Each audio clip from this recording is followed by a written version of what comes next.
Je ne m'attends pas à ce que vous croyiez tout ce que je vais dire. Je vous demande seulement de m'écouter jusqu'au bout. Il y a des histoires qui ne se prouvent pas, qui n'acceptent ni date ni relevé d'identité, parce qu'elles se passent à l'intérieur des maisons et des gens.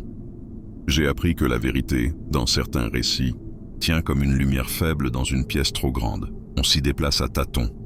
On s'habitue à mal voir. On m'a toujours raconté que les fantômes s'attachent au lieu, la chambre où ils ont dormi, le seuil où ils sont tombés, la marche où un cœur s'est arrêté. On apprend, en douce, à respecter les murs et les escaliers. On se dit aussi que, s'il y a quelque chose, ce quelque chose n'a pas de mauvaise intention. On cherche une morale apaisée, presque charitable. On va jusqu'à imaginer que nous sommes les intrus, et eux, les véritables habitants. C'est plus confortable. C'est aussi faux que tout le reste. Notre maison est une maison banale d'Occitanie, à l'entrée d'une petite ville entre vignes et lotissements récents. Une façade crépie jaune pâle, 2 niveaux, un jardinet carré, un portail qui grince. À l'intérieur, un séjour qui a connu l'odeur du gratin dauphinois, la cire du samedi, les batailles de coussins et les grandes disputes. Une cuisine à l'américaine où rien n'est vraiment américain, un escalier droit dont la rampe a noirci au fil des mains. En haut, 3 chambres, plus celle de ma grand-mère restée close après sa mort, la seule sans fenêtre, une pièce de réserve devenue sanctuaire, ou le contraire. Je me souviens exactement de la première fois. Un dimanche soir, le genre de fin de week-end où personne n'a vraiment faim, où la table basse devient plateau de cinéma. Mon père est un amoureux des films et un nostalgique de tout. Il conserve un magnétoscope qui marche encore et des VHS rescapés de son vidéoclub, fermé au milieu des années 2000. Les boîtiers en plastique sentent le carton humide et la poussière des anciens rayonnages. Les étiquettes écrites au feutre ont bavé, mais on lit encore les titres. Avec ma sœur, nous avons longuement hésité entre Pinocchio et les gens derrière les murs. On a choisi l'horreur ancienne, cette horreur comique qui semble protégée par les années. Mon père a soufflé sur la tête de lecture, a soufflé encore, a tapoté la carcasse. Un rituel qui, chez lui, vaut prière. L'image s'est lancée, un peu neigeuse au début. À peine 10 minutes plus tard, une petite voix s'est mise à chanter. Une voix claire, sans souffle, qui fredonnait quand on prit la bonne étoile. La chanson de Pinocchio. On a cru à un mélange de bandes, à un vieux magnétoscope capricieux. Mon père a appuyé sur pause. La voix n'a pas cessé. Pire, elle s'est rapprochée. Elle venait du couloir qui mène à l'escalier, cette zone neutre où on ne fait que passer. Je me rappelle le regard de mon père. Ce n'était pas de la peur d'abord, mais une espèce de politesse terrifiée. Il cherchait une explication qui ne nous humilierait pas, ni lui ni nous. Il s'est levé, a parcouru la maison pièce par pièce. Le bruit de ses semelles sur le carrelage sonnait trop fort, accusateur. La voix, elle, continuait, monotone et sûre, comme si quelqu'un savait exactement ce que c'est que d'habiter une chanson. Dans la chambre de ma sœur, rien. Dans la cuisine, rien. Dans le placard sous l'escalier, rien. Il montait. Et au moment où sa main a touché la poignée de la chambre sans fenêtre, la voix s'est arrêtée. Net. Pas de fondu, pas d'éloignement. Un coupe-circuit. Je pourrais prétendre avoir crié, mais non. Nous sommes restés silencieux, tous les trois, à nous regarder comme on se regarde quand on sait qu'on a franchi quelque chose de non dit. Mon père a repris la télécommande, a remis « play ». Le film a continué, mais notre vie venait de s'écarter d'un cran. Le sel sur les pop-corns m'a paru amer. La boisson tiède avait un goût de métal. On a joué à faire semblant jusqu'au générique, puis on est monté dormir. Ce fut la dernière nuit ordinaire de la maison. 2 jours plus tard, vers 3 heures du matin, un cri a réveillé les murs. Le cri de ma mère. J'ai bondi. Ma sœur, déjà debout, me précédait dans le couloir. Dans la chambre parentale, ma mère pleurait, assise au bord du lit, et mon père la tenait contre lui comme on tient quelqu'un après une chute. Il nous a ordonné, la voix plus sèche que d'habitude, d'aller dormir dans la chambre de grand-mère. Nous avons obéi. J'ai senti, sur le palier, l'air différent, plus lourd, presque sucré comme une bougie froide. La porte s'est refermée derrière nous, et le noir compact de cette pièce sans fenêtre nous a pris à la gorge. Le matin a ramené un soleil pâle. Ma mère s'est excusée pour le vacarme, avec une gentillesse qu'elle n'avait pas besoin d'avoir. Puis elle a raconté. Elle avait rêvé de la maison. Pas de monstre, pas de sang. La maison seulement, mais vide. Elle y cherchait une enfant. Elle l'appelait par son prénom. Un prénom qu'elle ne connaissait pas, qu'aucune de nous ne connaissait. Elle passait d'une pièce à l'autre, puis dans l'escalier, la chanson s'est remise, exactement la même. Ma mère a voulu se boucher les oreilles. Le son venait de dedans.